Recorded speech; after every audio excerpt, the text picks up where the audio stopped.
All right, this dried a little bit, so now we're going to start the tedious part of adding static. And I got to fill everything that you saw me do last video. I'm doing again, but I'm adding, like what I just said, is what I call static. And it is just like this random activity where I'm kind of adding a noise, like a visual noise to the canvas. We're just bouncing stuff around now that we have that black underneath us supporting us. Now we can kind of have fun with what we want to put on top of it. And we're just adding depth, activity, because all of this stuff is going to be going up. It's almost like this dog has powers, and it's kind of like affecting its own environment. We got to keep those nice dark pockets of black in here. This probably looks, I don't know how this looks. I don't know if you're seeing what I'm seeing here. It's going to be a little minute. This looks like it's, and then this is what it's supposed to look like. It's just supposed to look like a bunch of mess. But see, we have a plan. And that plan is to make sense of all of this that we're putting on here. We just need it all jumbled around. Because the more jumbled and scrambled everything is, but in a controlled manner, the more that's going to work for us in the long run. Okay. We just want to add little splashes of light and color ever so slightly in areas. We're just kind of teasing little spots along. You don't want to go overboard because we're just laying a foundation. And this is going to look, I promise you, this is going to look better and better as we go along. But right now, this is it, man. This is the beginning of the tedious work of getting all of this stuff to make sense. And you're going to see that once we get all of this filled in, we're going to have to do this again with a smaller brush to get even a smaller version of static. And this is how I build the foundation for my circles. And then the circles all have to be painted individually. They all have to get their own special attention in order for this to be a painting that either people are going to be astounded at or they're not going to like it at all.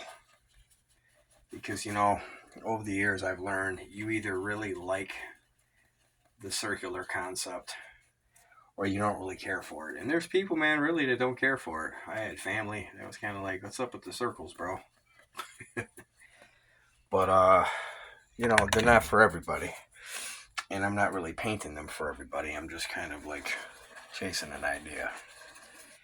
That's all I'm doing. And what you're looking at right here, man, I feel so bad for you guys because you guys really cannot. You have so much light bouncing off this canvas. You guys are kind of really getting cheated out of what you can really see. But anyway, we're going to keep going because we're just trying to get it close. We're not trying to get everything to be perfect because, again, like I said before, we're starting noise. It's just visual noise. And that's it. It's just noise. And we got to get that noise looking right. It's got to make sense.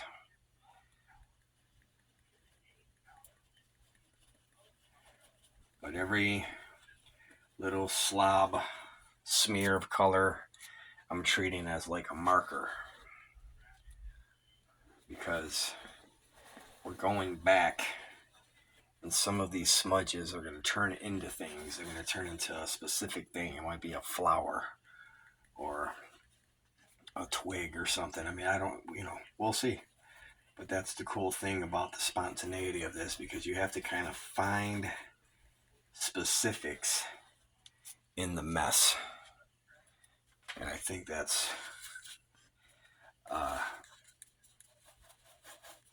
an interesting concept.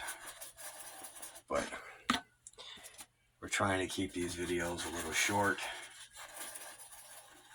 And I will even do a little bit off camera, because I assure you, man, this will get a little like, this guy gonna do anything else? But like I said, you're gonna see where I'm going with this, and that a tremendous amount of patience has to be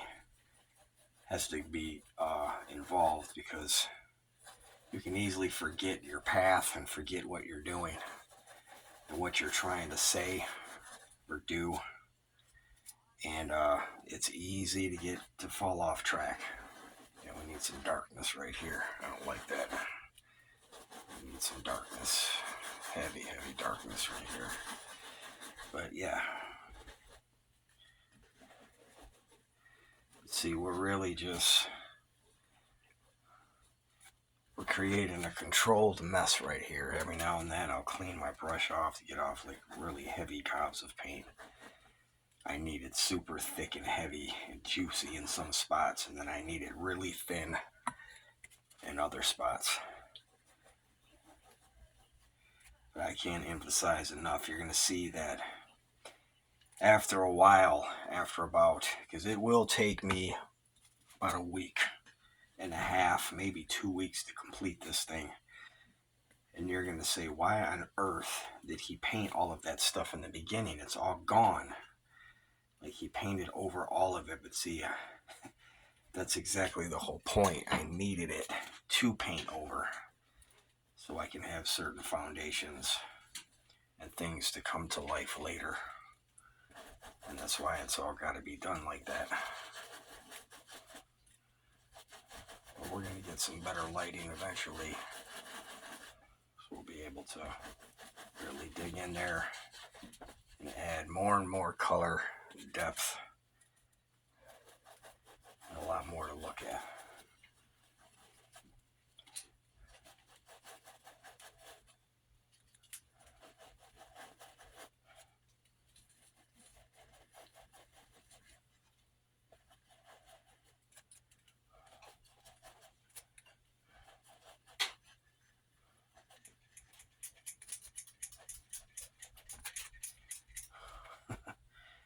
It's coming out nicely.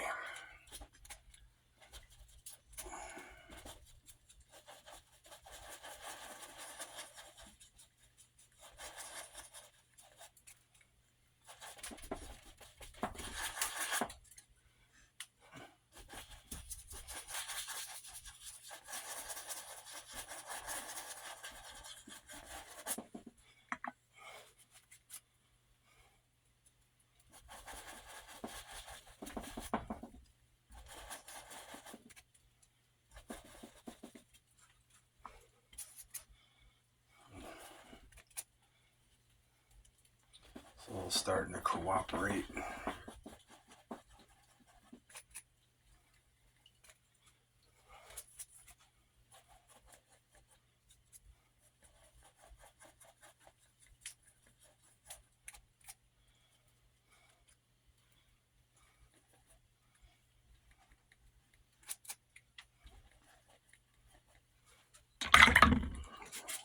Losing our spot a little bit.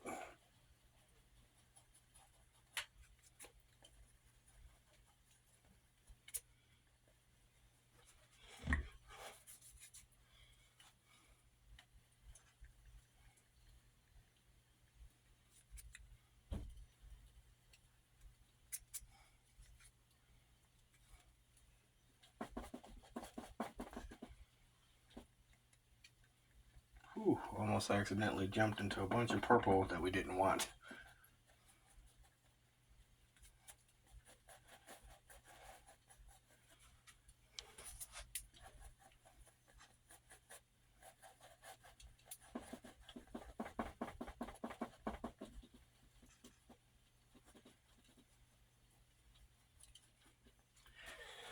And that's it for tonight, guys. Because we're going to wait for all of this thick paint that we laid on here to dry, so we can go over all of this later with a smaller brush. And this is going to start to take shape, and it's all going to make sense. It's all going to start getting more and more detailed. And it's sort of like, oh, holy crap, I'm starting to recognize stuff. But that's what this is all about, man. Before you know it, we're going to have this starting to take shape, and it's all going to make sense. Hit the like button and subscribe, man. It's going to get pretty cool. Thanks. And share. Thanks, on.